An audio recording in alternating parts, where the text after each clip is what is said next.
Thank you, Lori. My name is Margaret Holm, and I'm a board member with First Things First Okanagan Climate Action. We've added climate action to our name. Together with Sue Kirschman and Lori Goldman, who you can see on your screen, we're all board members. We plan the deep dive talks, which have been going for about 2 years, because this is our 24th deep dive. We're always looking for new ideas, so if any of you have suggested people that we might bring for our monthly talk, please drop us a line and let us know. So the idea behind Deep Dive is that we talk about what's possible for our part of the valley here, and hear about possible solutions and ideas for climate action. So we're very grateful to live here in the South Okanagan on the unceded traditional territory of the Seal First Nation, and we value Indigenous ecological knowledge and worldviews.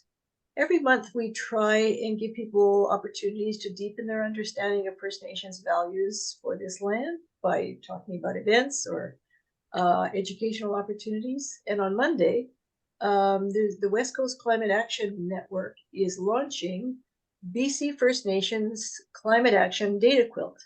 What that is an interactive map that's going to weave together First Nations climate action initiatives from across BC. So the quilt's going to include data on renewable energy projects, sustainable housing, sustainable food farming, forestry, climate adaptation, climate education, and resistance to fossil fuel projects. So it's all going to be mapped out, and it'll be a sort of a living quilt. So there's a very dynamic speaker series to launch it. It's at 11 o'clock on Monday.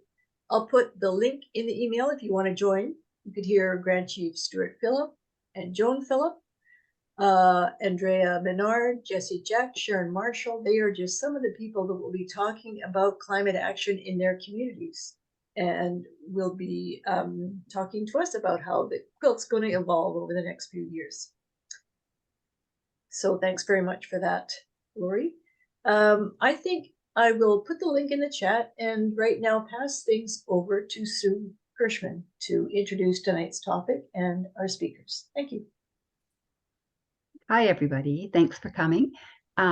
Just a quick introduction. We've had Jeremy presenting previously about actions that the RDOS has taken. So this is like an annual update of what is in the works. Jeremy has a new title, I believe, Energy and Climate Resilience Supervisor.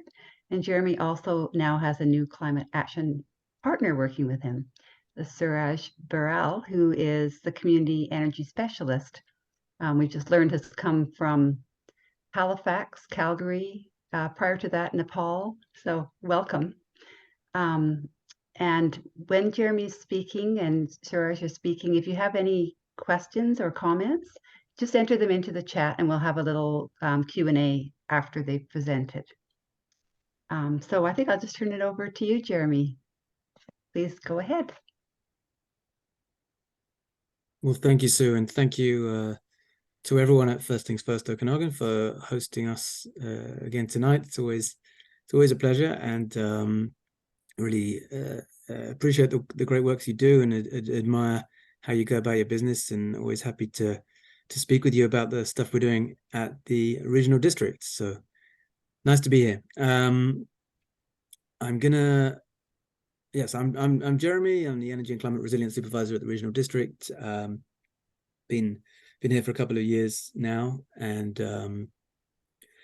my background is in primarily in energy and renewables, and just more recently I've been moving into the resiliency space as well. I'm really happy that I'm joined tonight by Suraj, and I'll hand over to him for a little bit so he can introduce himself as well.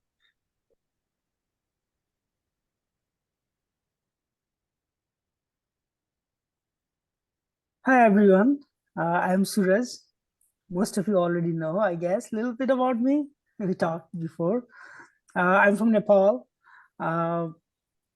Currently, I'm working at RDOS as a community energy specialist. My role here is basically focused on promoting energy efficiency, energy conservation measures in the region through engaging with communities and other stakeholders in the region.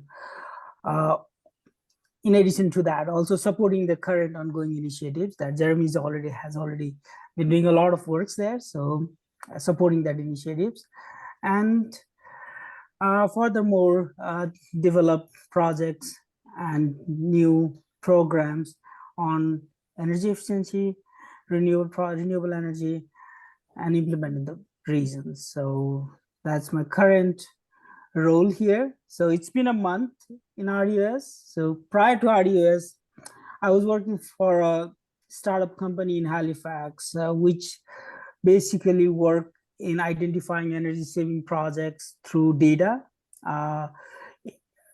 basically related to smart metering and using that smart metering with the smart cloud computing, identifying energy projects, energy saving projects, and implementing those projects in commercial and community buildings. Prior to that, I was in Nepal working with communities, and working with communities is a passion. I think that led me to Penticton, and RDOS, because when I came here for the first time, I found that my values and my passions are aligned with what RDOS is doing. And yeah, of course, I fell in love with the place as well. So yeah, in overall, this is who I am. Thank you. Okay, so we're going to be doing a presentation today. I'm just going to share my screen here. I think, can you see my screen? Yes. Okay. So a few topics. As was advertised, we're going to be doing a kind of a little update on what RDOS has been up to. And then I really wanted to do a deep dive on home energy efficiency. And I know this is about me presenting, but I really hope we can speak about some of these different options we're going to be presenting. And it's really useful for me to have so many passionate, engaged members of the community to see to help set direction on where we should go with this next. So I do particularly want to spend time talking about the home energy assessments.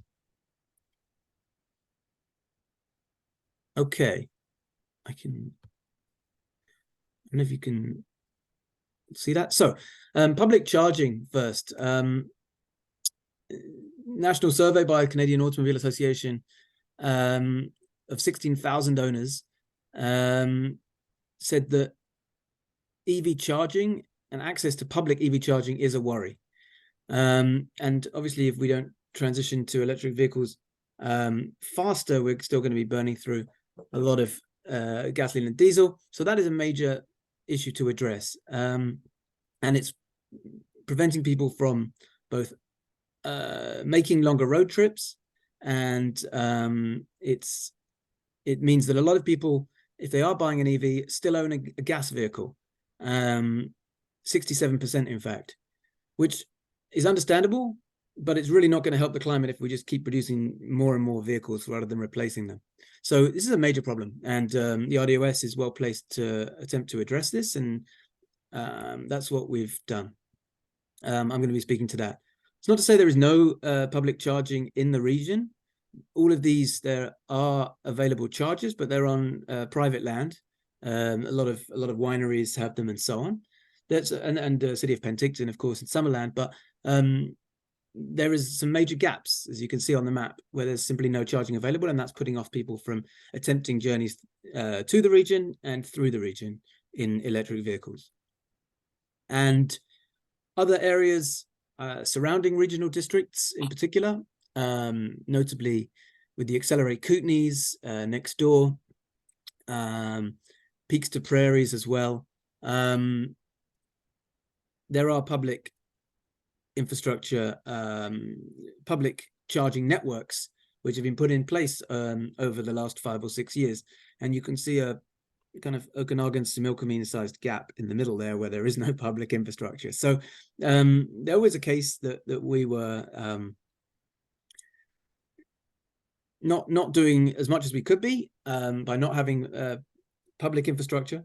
And furthermore, anecdotally, I can certainly say a lot of people I know with EVs coming from Vancouver or going to Vancouver will go through merit just so they can top up the vehicle. And we're missing opportunities to have people visit through Oliver and Osoyoos and the other way by not having sufficient levels of public charging infrastructure available. So across the last year, I worked with Watt Consulting to produce a infrastructure gap analysis, and also looked at our own fleet. We have around 50 vehicles which work for parks and work for our water and irrigation services and mosquito and all of our building officials and all the other things we do. We have more than 50 vehicles of our own. So looking at electrifying that. So it's two separate reports, both of which are available. And you can see them right now if you go to the regional connections page and look at electric vehicle. So those two technical reports have been completed and are available, and we're going to be having a little look at those before we move on. Yeah, so regional connections / electric vehicles is where you can look at this gap analysis. And the idea of a gap analysis is to take in data from identifying areas where vehicles already congregate, particularly popular areas, looking at sales data, looking at ICBC data, looking at traffic areas, and figuring out basically where are the best places to put EV infrastructure. And that's what we did. And a lot of analysis, a lot of data crunching. Our BC assessment data was in there for housing too and EV ownership. And it kind of boiled down to this. This is the resulting map. There's obviously a lot more detail, but kind of this is where it ends. And it's based on, as I said, where vehicles congregate, but also pass through, but also kind of in relation to where there's existing infrastructure too. So this is, if you'll pardon the pun, kind of the roadmap for the future of where EV charging infrastructure should go. But EV charging infrastructure is only good if people are aware of EVs and what they can do, and the fact that they can offer really good value. So we have recently started, you'll recognize these two characters. We've recently started an EV roadshow, and we are visiting a number of markets up and down the valley between now and the end of September in Tulameen. We're going to the Oliver Fruits and Roots. We're going to be in Narramada Market on this coming Wednesday, I think. We're going to Tulameen Day. We're going to be in Penticton. We're going up and down, and we are going to be promoting electric vehicles, having conversations about electric vehicles. There's a lot of opinions, and we want to bring some of that discussion to the fore and bring some facts to it as well. And one of the fun things we're doing, the RDOS recently purchased an electric van, which you can see on the right, and we're hosting a decal competition. So the idea is you take a leaflet, and we will be holding a design competition, and the top design will actually end up being printed on the side of our new e-transit van. So pretty engaging. We had a lot of kids at OK Falls who really got into that, and it was good fun, and we're going to be continuing that. So you're all very welcome to enter. Stretch your artistic skills to the limit. So moving on to the other report, just, you know, you can give all the reasons that I would give about the rising carbon emissions and the responsibility of all of us to address it, and Canadians having much more high carbon emissions per head than most places. But ultimately, you can also get to this just on fuel costs alone. We've all seen the prices at the pump rise significantly, and when you're running a fleet of more than 50 vehicles, it's a very significant increase. And that's just the increase you can see there. Running the same fleet, $95,000 in 2019, now costs $181,000 in 2022. And just stopping the rot on rising fuel costs is justification alone without having to internalize the carbon costs as well. Some of you might have seen some of these figures. I'm not going to spend too long on it, but what we've brought to the policy of the regional district now is looking at total cost of ownership in vehicle purchasing. So you're not just looking at the sticker price and buying whatever's the cheapest for the job. You're actually saying, okay, over a 15, 16, 17 year time of owning the vehicle, when you include maintenance and repairs and fuel costs, it's actually, in many cases, not all, but in many cases, cheaper to own an electric vehicle. And that makes the case. Before we move on to Properate, I will kind of mention what we're doing there. We have recently secured some funding. It hasn't been fully announced, but we've secured some funding, I can say that much, for new EV charging infrastructure, which is going to be available to the public. It's going to be at the RDOS office. These are all areas where we own land. I should say that. And there will be of benefit to the public, but also of benefit to our fleet as we electrify it. So the RDOS main office outside City Hall in Penticton. There's going to be further chargers in Naramata to add to the fast chargers that are already there. There's going to be some additional charges in the Similkameen, at the Similkameen Recreation Centre, including some fast chargers because it's quite a popular area for tourists coming through. There's going to be some additional charges at the landfill and Tulameen as well, if I haven't already mentioned that. And OK Falls, the new community services building, used to be the OK Falls Irrigation Office, is going to have a level 2 charger as well. So quite a significant investment, but it's enabling us to make the transition of our own fleet and also provide charging infrastructure for the public. So we're very proud of that. One of the main projects that I was working on over the last year is a partnership with a company called Properate. For those not familiar, Properate is an online software tool which allows you to look up your home address, and it basically, after answering a few questions, will give you the guidance for your home on how to make the best energy efficient upgrades. Every home is different, and by leveraging BZ assessment data and some building science technology, that software enables residents of the RDOS to find the best upgrades and then link it to the best available incentives for them to use. We made some videos to promote it, and you might recognize some familiar characters in this frame here. So how did it all go? We mapped 27,000 homes. That's all single homes. We weren't able to do stratas and some other homes, unfortunately, but yeah, 27,000 homes were mapped. And when you aggregate it all together, the average home in the RDOS has an Energuard score of 137 gigajoules and emits 16.52 tons of GHGs per year. The average year the home was built was 1978.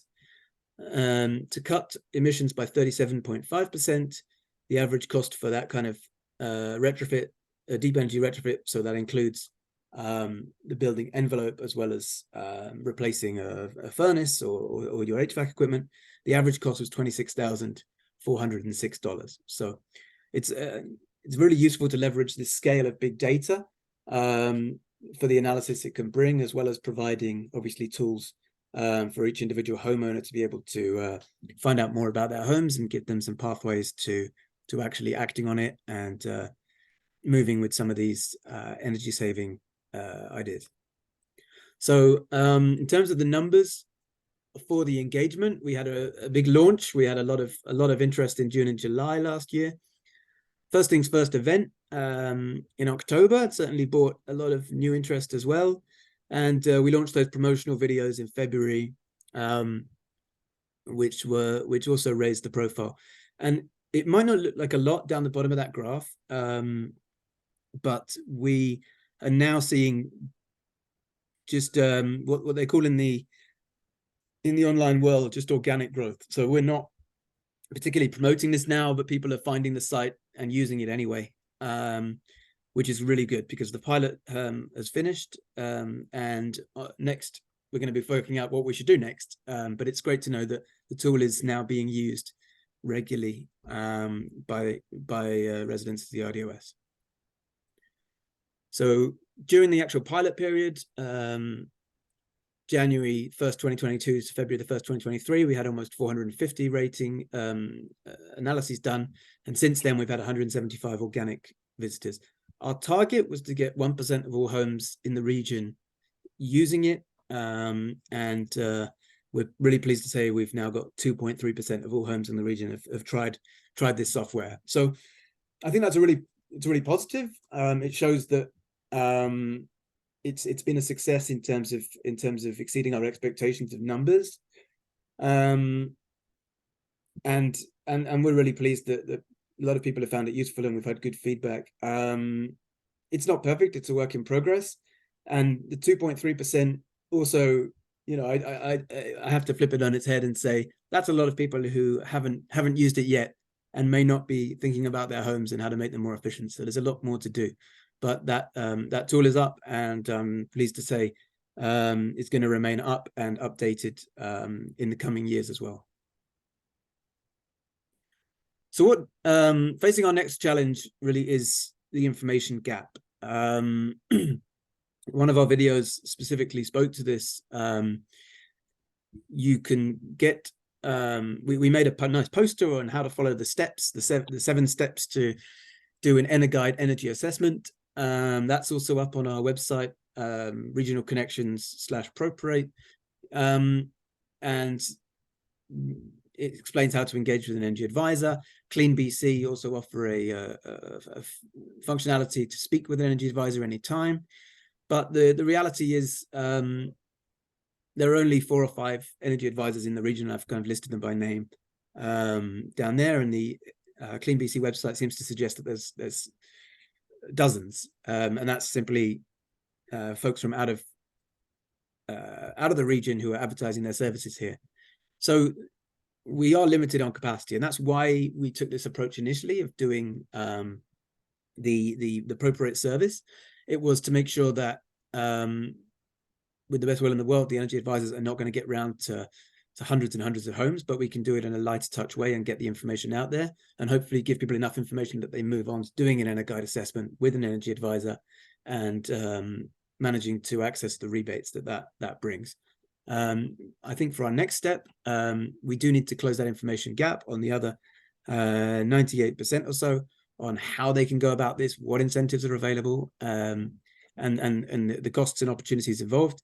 And we are thinking about making a bit of a profile of our dear energy advisors, and making a bit more of a focus about the work they do, and introducing them a bit more to the public. So just enabling people to make the right decisions for their homes with the best information available, and not leave incentives on the table.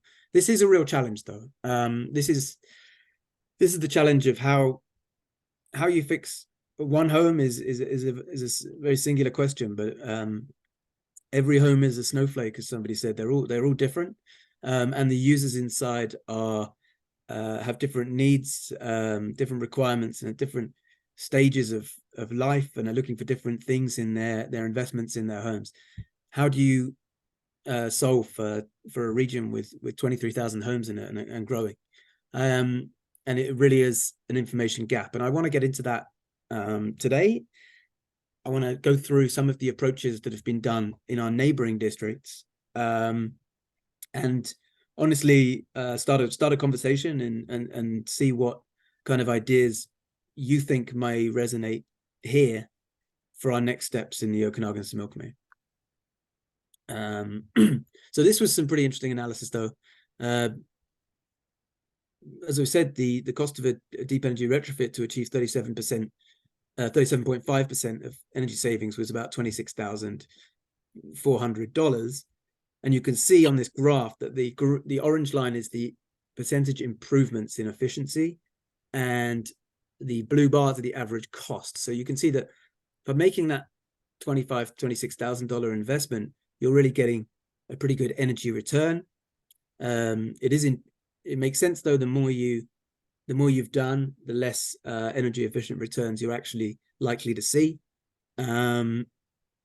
and that goes all the way up to kind of improving the efficiency of your home by 70% can cost roughly $100,000, and you have to calculate if that's going to be worth it for you. But you can see clearly, hopefully it's clearly from this graph, that the real value to be had is making your start and making and plugging the worst of the leaks in terms of air losses and replacing the least efficient equipment. You can really have good value out of those first movements, and that's what we want to help encourage residents to do. So this is a lot for a slide. What it is, though, is some programs which are run in different neighboring jurisdictions, and some a little further away. And it's really interesting to see the different approaches that have been taken. No two are exactly alike, and I'm just going to run through them quickly. And I'd like it if you take time to think about it. And the question at the end is, which approach do you think would work best in the regional district? So RDCK, Central Kootenays, through the city of Nelson, in conjunction with the city of Nelson, since 2010, have run the Eco Save program. And basically they have a permanent member of staff, Avi. If you call him up and say you want help with something to do with your home, he takes his time and walks residents through the EnerGuide process, and literally meets people at libraries sometimes if they're not very computer literate, and helps them type it all in. He's a great guy. He's permanent member of staff at City of Nelson. Saanich, Victoria, Esquimalt, and Vancouver have a Bring It Home for Climate initiative. What they do there is virtual home checkups. So you have an energy advisor at the end of your phone. You walk around your home with the phone, and the energy advisor is able to point out areas for improvement. It's perhaps not as good as the person visiting in person. They obviously can't do a blower door test, but at the same time, in terms of volume of people that can get a level of help and be able to ask some questions to an energy advisor, it has a lot of value. It's one that was kind of came out of COVID times and has been continued since then, because it works. City of Roseland has Build Energy Smart, which was with the Community Energy Association and the Columbia Basin Trust. They funded some rebate support where they top up rebates. So if you apply for a rebate, they'll get topped up. The District of Squamish and Resort Municipality of Whistler have what they call Retrofit Assist, which has been going since 2020. They have windows where up to 50 homes can sign up in the window, and the municipality supports members of each cohort to make sense of their EnerGuide assessments. So if you do an EnerGuide assessment, it gives you detailed information on where the issues are in your home, but what it doesn't give you is what to do next and how to act on that. So the approach in there is to, okay, let's take groups of 50 and we can all work together on that and support at that. Maybe we can't offer support universally for everyone, but if we do it in cohorts, we can offer support in that way. Kamloops has Renovate Smart Kamloops, which has been going since 2020. And Kamloops homeowners planning to renovate their home are eligible for a free 1-hour consultation with the city's community energy specialist. RDOS, we had the Properate, which I've probably spoken enough about, but that's universal online virtual energy assessments. City of New West has a different approach where they are doing rebates for energy evaluations. So they started in 2013. They've just completed their 1,000th registration in their existing homes program. And basically, if you pay it's between $600 and $1,000 for an energy assessment, they'll give you back, I think it's 75% of that. City of Kelowna have a concierge pilot program. They're partnering with a consultant company called Green Step, and offering this service to homeowners. And the homeowners are able to, basically the consultant is able to act as a concierge service and help them find the best solutions between contractors and auditors and the rebate programs. I think there is a cap on the number of people that can be part of that program too. And finally, the Kootenay Clean Energy Transition goes on a different route entirely. Again, they realized the problem there was lack of capacity and knowledge amongst contractors, builders, and installers, and they created a lot of training materials and educational materials for those folks, so they would be better able to install some of this stuff. With the best will in the world, if the installers don't know how to do it, it's not going to happen. So they really focused on that lack of knowledge and worked on helping to enable access to the equipment. So you can see here, I'm not going to test anyone on all of this. There's a lot here, but you can see here that different communities have come up with different approaches, and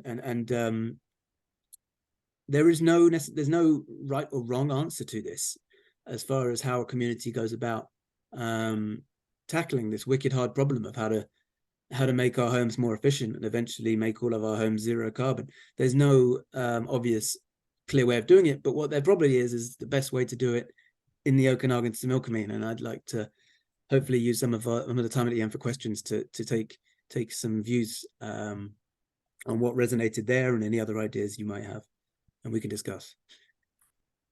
So your thoughts and ideas, please.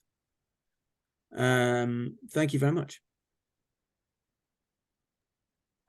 Jeremy, I'd like to start things off, since I don't see any questions in the chat, but people, please feel you can just follow me and unmute yourself and ask a question after I'm finished.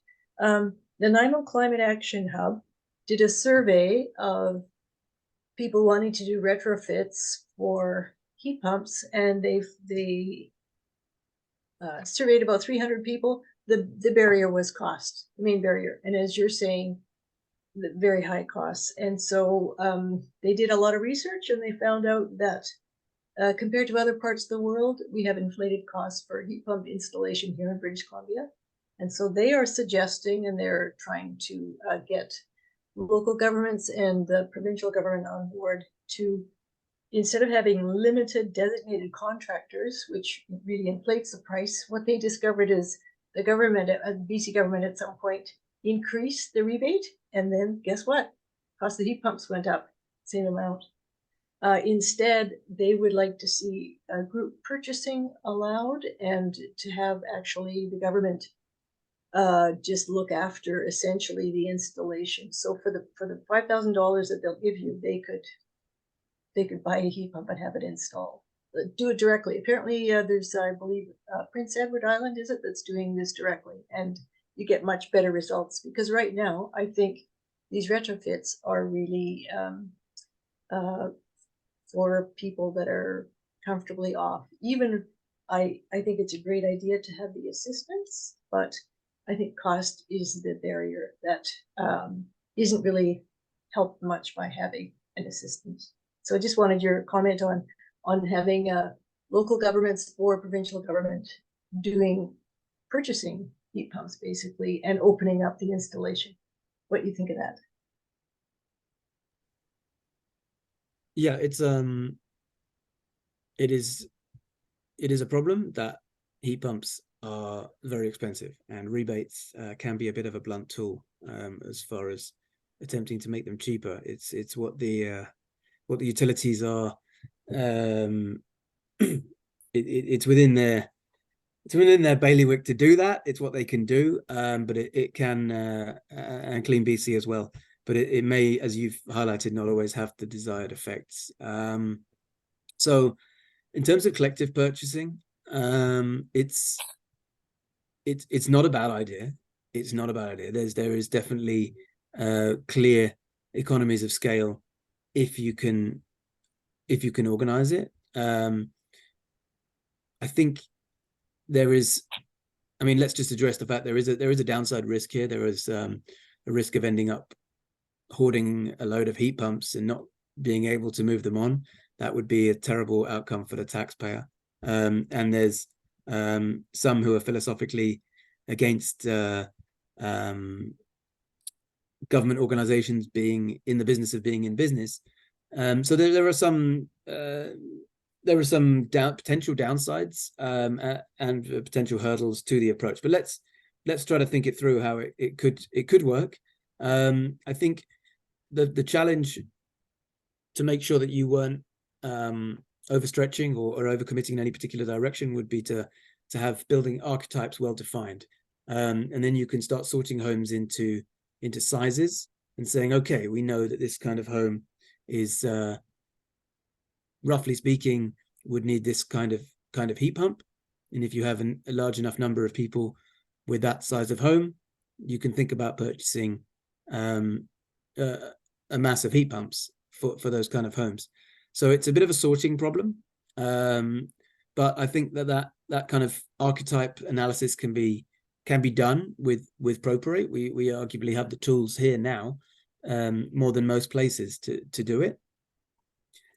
Actually, if the RDOS was to go ahead with this kind of thing, they would have to create a dedicated service to do it, which is not impossible. There's over 90 services, and there's services for all kinds of things, but it's not a small undertaking, and it has to eventually be signed off by the province as a service that's been provided, and in some cases have to go through a referendum.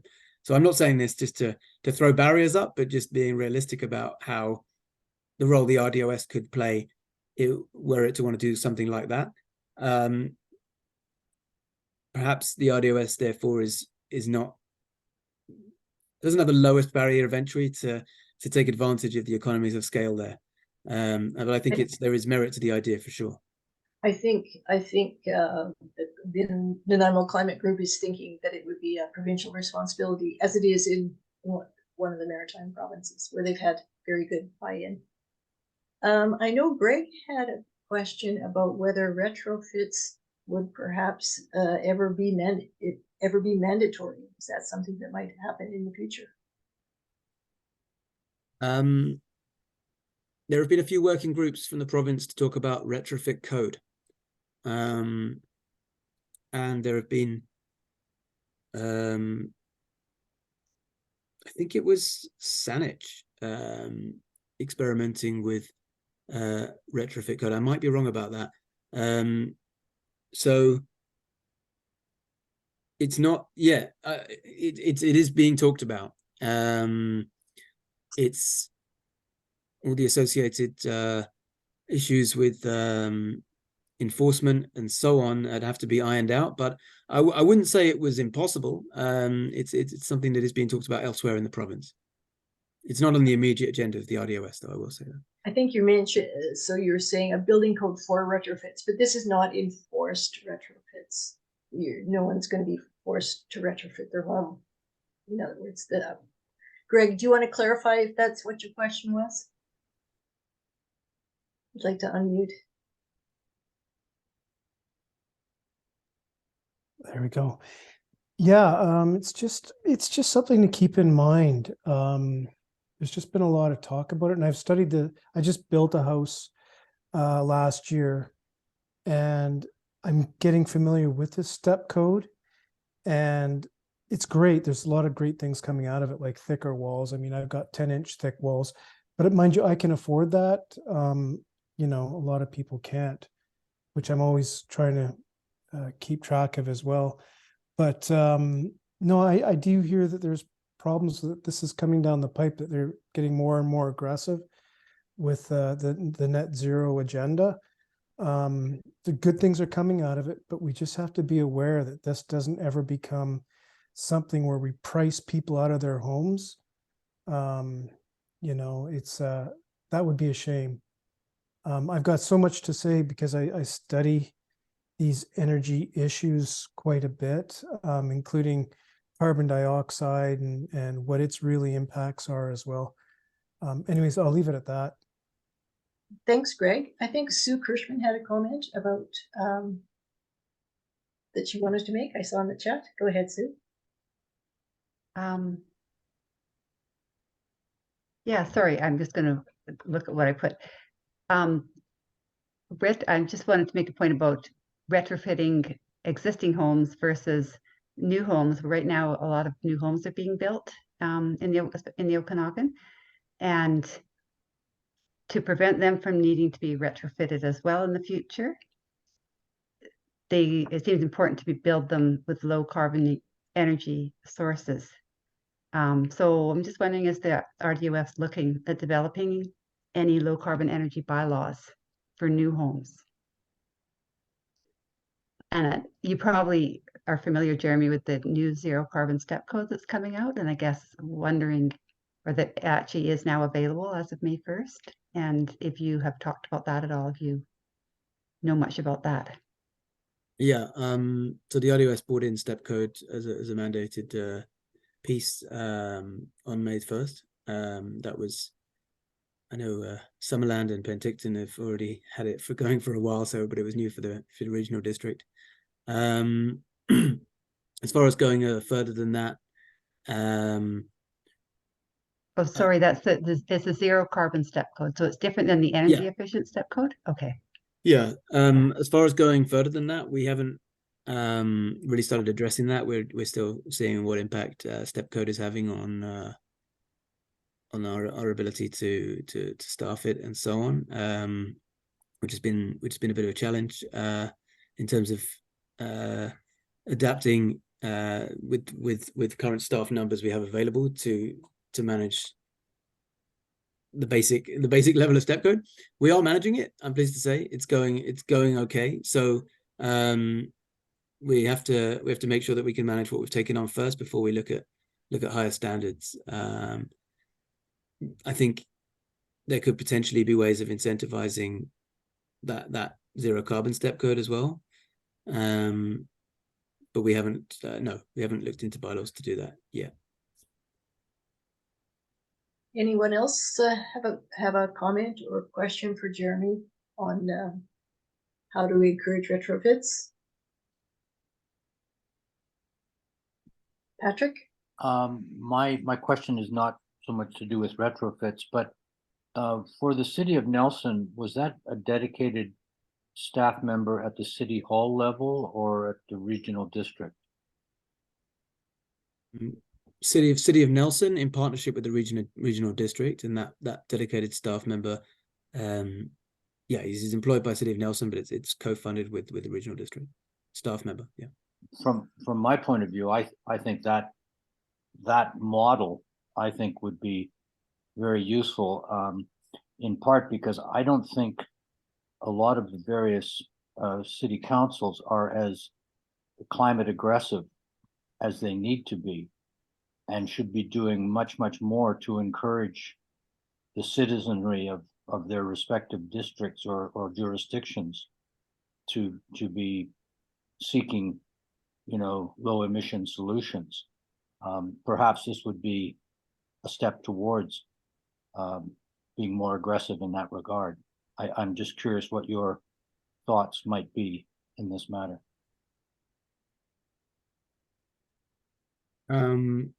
Well, I'm delighted that there's now two of us here, me and Suraj. So it makes it there's double the capacity to start thinking about that kind of thing. Suraj has only been in post for a month, but it's direct that kind of. I don't want to undersell how unique each home is and the unique requirements of each homeowner on their kind of retrofit journey, if I can call it that. It is a full-time commitment to be able to address those concerns of residents, and it's a very good idea. I think it's a really lovely approach to be able to have that facility on staff. Currently, we're not there in terms of capacity, but I don't think it's a bad idea, and I think the partnership model that they've developed in Nelson with the Central Kootenays regional district and the city is one that could perhaps be emulated too. Yeah. I certainly think that there was one municipality, I believe, that was concentrating on educating installers and tradespeople. I've heard experiences from other people, and certainly it's happened to me, where installers, especially a few years ago, were actively discouraging people from getting heat pumps and didn't really have accurate information. So I think a lot of what the RDOS could do is just communication about what the new era of heat pumps is like, information about Properate to get better absorption, to get beyond 2% to 5 or 10%. Communication doesn't need to cost a lot of money compared to, say, a staff person. So I think you could be effective in communicating to tradespeople what the objectives are of the RDOS to make this energy transition, and generally to people too. We get a little bit from Fortis through our bills if you get a paper bill, but the RDOS, at least, I live in a rural area. They communicate with me at least 4 times a year, giving me my garbage schedule. There could be information about what you're trying to do for climate action there too. So it's an opportunity to take. Another good idea would be to have one of those thermal devices where you can check the heat in your home. There are some jurisdictions where you can rent them or borrow them from the library for free, and you can see very visually where you are losing heat in your house, which can be a really good motivator for people to make some changes. Because I can tell you, I'm living in a house and I don't know what it means to draft proof my house, because I'm just a resident. Also, I did want to say that I'm in the income qualified program with Clean BC, Jeremy, and it's terribly frustrating for someone who doesn't have very great income to be able to understand the rebates, even with the energy coach. And you can't get a rebate for an electric hot water heater. It has to be a heat pump hot water heater, or there's no rebate, and those are really expensive. So somebody would be out thousands of dollars instead of just paying $1,000 for an electric hot water heater. And there are no contractors for certain services. So to upgrade my power to get a heat pump in my house, I have to use an approved electrical contractor, and there isn't anybody. So this system doesn't work. And if you could, help with people to do this type of work. I'm in Penticton, but other people in the region may be having the same problem. Not all of us have buckets of money, and we're in mobile homes. A lot of people are in mobile homes. You can't have a heat pump hot water heater because they're not designed to have that kind of air exchange. There's a lot of confusion and a lot of difficulties with trying to reduce emissions.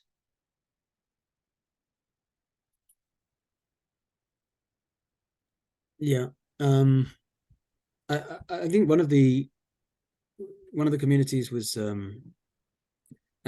using the concierge kind of model, and it was Squamish that was having the cohorts of 50 or so homes. I'm really curious to know what people think of that idea, just kind of breaking things down into a more manageable number, being able to potentially think about organizing a smaller cohort into sizes of homes and types of home archetypes, and then thinking about an informal group purchase from there. I think there's potential. We've started at the really big scale of looking at all the homes in the region and doing it as a big data exercise, but taking it down into manageable chunks of self-identifying homeowners who really want to do something but don't know what to do next could be a good approach to that window. Just curious to know what people thought about that. Jeremy, this is Eva Durant. It's something that Laurie said just sort of tweaked my thoughts. that something that, and I have no answers on this at all, but when I got my heat pump in my house, which I'm delighted with 2.5 years ago, I really would have liked to have gotten off gas for my hot water heater, but I looked into the hot water on demand, and it's just ridiculously expensive. And I know that in Europe, it's just the norm. And I'm just wondering if you have any understanding of why that system is so much more expensive in North America, and if there's anything that could be done about that, because I think that would be a big element for a lot of people. Yeah. I don't really have a good answer to that, to be honest. It's a supply and demand thing. It's to some extent. If there just hasn't been the demand in the past, then people wouldn't have gone for it. I mean, you might be able to tell from my accent. I grew up in England, lived there most of my life before I moved out here. Energy costs about 3 times as much there. So solutions are more forthcoming because it's a more pressing need. So there are some economic factors that just come into play. But yeah, I don't have any good solutions to you for you, unfortunately, on how to bring down the cost of that, other than encourage all your friends to buy it too, and potentially think about a group purchase. I think the idea of neighborhoods working together, sorry if I interrupted someone, is a good idea, because we're naturally organized in communities of, for instance, here on the West Bench, similarly aged houses, and people are getting together anyway in schools and community centers. So you could even that way have field trips to someone's home, just like, for instance, we're doing that with Fire Smart in my community. There's a group of people banding together and touring each other's yard to see how they're doing that. So a similar thing could be for energy retrofits. Sorry, I think someone else was going to speak up. John? Yeah, I'm John from Kamloops. Yeah, my question is not about heat pumps. Just wanted to take you back a little bit about the Properate program you're running, and yeah, I'm a bit curious how you've been able to. I know that this software generates a report, that gives an assessment of the house as well as some recommendations for upgrades and all of that. So I was kind of wondering, how have you been able to manage this? How do you balance this with the involvement of, the energy specialist and, because since this generates a report, and I know, of course, we have very few energy auditors around here, and that's a huge help, I believe. But I kind of just wondering how you in real life been able to manage, having this reports and then getting an energy, advisor to, access the homes. I know you said, this motivates the homeowners to go ahead to get an energy advice, but just kind of want to know how that plays out in your experience with this software. Thank you. Yeah, thanks for the question. Often the conclusion of the report is, this is the direction you should be going in. Look at the X, Y, and Z, but you should speak to an energy advisor. That's often the outcome of the report. I had an interesting conversation with the Energy Advisor Association, where they were airing some concerns that the robots were coming for their jobs, and I had to assure them that it's really very complementary, and in fact, it's you're not going to get the software doing the same job as the energy advisor. It's a different thing. It's a lighter touch. It's more accessible. It's less costly. It's a more of a mass Correct. I can hear you, thing, Jeremy. but I don't yeah. know if it's my Oh, okay. Thanks, John. It's yeah, I think it's a complementary and an entry way to engaging with an energy advisor.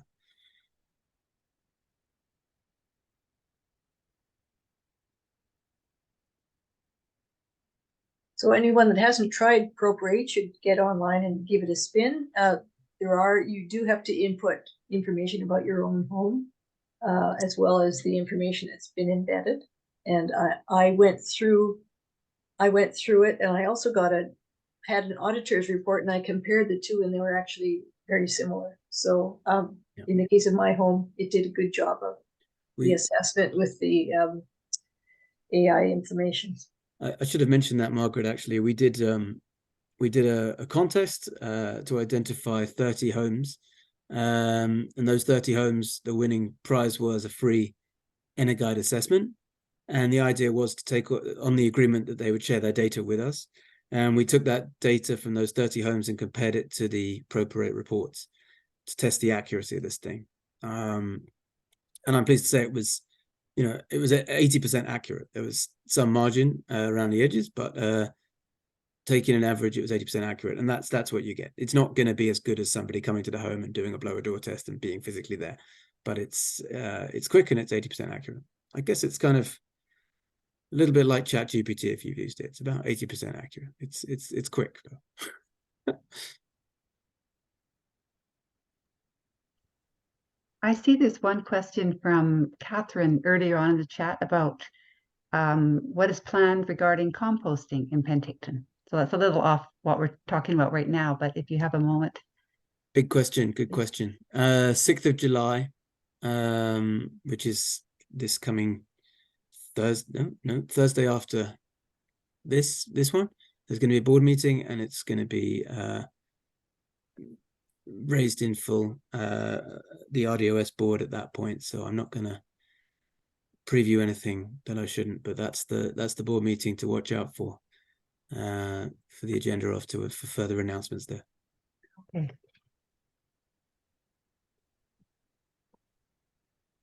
You're welcome.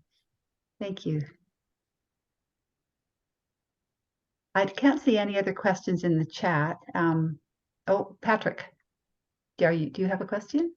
Just you had mentioned the charging infrastructure. Will that be released in the next little while in terms of when they will become available to the public? Yeah, we are getting pricing together at the moment, some preliminary consultant pricing, and then it will go out to tender, and we're putting it together. It's I think 6 or 7 sites overall, each unique. So it takes a little while, but the funding we have, which hasn't been announced, so I'm not going to announce it here. They have us on a clock to actually get it done in the near future. So and from what we're hearing from suppliers, it should be possible to do it in 2023. So I'm optimistic about that. How will one pay? Yeah, it's either a credit card or an app, depending on which service we go with. But that's how you pay for the public charging. Yeah. Thank you. Well, thank you so much, Jeremy and Suraj. I'm sure there are many other projects that you're working on that you haven't had a chance to tell us about. I know you're very busy. I think if there are no other questions, we'll wind it up now. And just as people probably know, we usually take the summer off. We don't have deep dives during July and August, take a little bit of a break. But we want to let you know that in September, we have Seth Klein coming to speak. And many of you probably know Seth Klein. He's coming on September 21st, and we'll be having it at OK College. So we'll be sending out information about that as we get into the fall. But just pencil that onto your calendar. And I think that's it. I hope everyone has a wonderful summer and has a bit of a break. Have a nice holiday in there somewhere. And we'll see the RDOS at a farmer's market or community festival somewhere this summer, it sounds like. That's right. Yeah, come visit our stall and try your hand at designing the decal for our new e-transit van. Absolutely. Thank you, Margaret. And just thank you again, all of you. First things first, huge fan of these deep dives and really appreciate what you do. I don't always get a chance to watch them live, but I generally watch them after the event. Yeah, thanks for having me. Real pleasure. Great. Watch for the First Things First booth at farmers markets as well in Naramata and Penticton. You'll see us there every other week. Good night, everybody. Good night and Thank- thank you. thank